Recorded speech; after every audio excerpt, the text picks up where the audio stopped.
છોટાઉદેપુર જિલ્લાની જીવાદોરી સમાન નેશનલ હાઈવે 56 નો સિહોદ પાસેનો બ્રિજ ધરાશયી થયો છે। બ્રિજ પાણીમાં ધરાશયી થતા મધ્યપ્રદેશ અને છોટાઉદેપુરના લોકોને હાલાકીનો સામનો કરવો પડી રહ્યો છે। છોટાઉદેપુરના લોકો વડોદરા જવા માટે 35 કિલોમીટરનો ફેરો ફરવાનો વારો આવ્યો છે, જેને લઈને લોકોમાં રોષ જોવા મળી રહ્યો છે। બ્રિજના 2 પિલ્લર 1 વર્ષ અગાઉ ભારજ નદીમાં ભારે પાણી આવતા બેસી ગયા હતા, ત્યારે તંત્રએ 4 મહિના પહેલા 2.31 કરોડના ખર્ચે ડાયવર્ઝન બનાવવામાં આવ્યું હતું।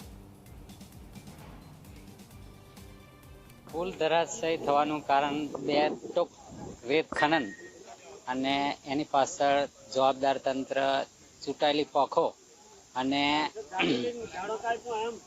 સરકારનું વહીવટી તંત્ર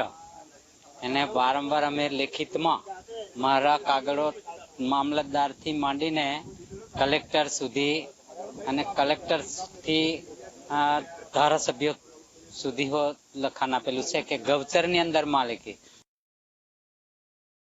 જે ગુજરાતથી મધ્યપ્રદેશને જોડતો 56 નંબરનો એક્સપ્રેસ હાઈવે પર ભારત નદી પર જે પુલ ડેમેજ થયો અને એ પુલ પડી ગયો અને જે ડાયવર્ઝન બનાવ્યું હતું 2.5 કરોડના ખર્ચે એ પણ આખું ને આખું પાણીમાં તણાઈ ગયું।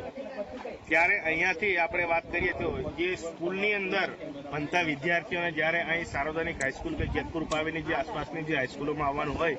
ત્યારે આ સિયોદના વિદ્યાર્થીઓને કે સિયોદની આસપાસના ગામના વિદ્યાર્થીઓને જ્યારે સ્કૂલ પર આવવું હોય ત્યારે એમને 50 કિલોમીટરનો ફેરાવો ફરીને આવવું પડે છે અને એ જે 50 કિલોમીટરનો ફેરાવો તમે ફરો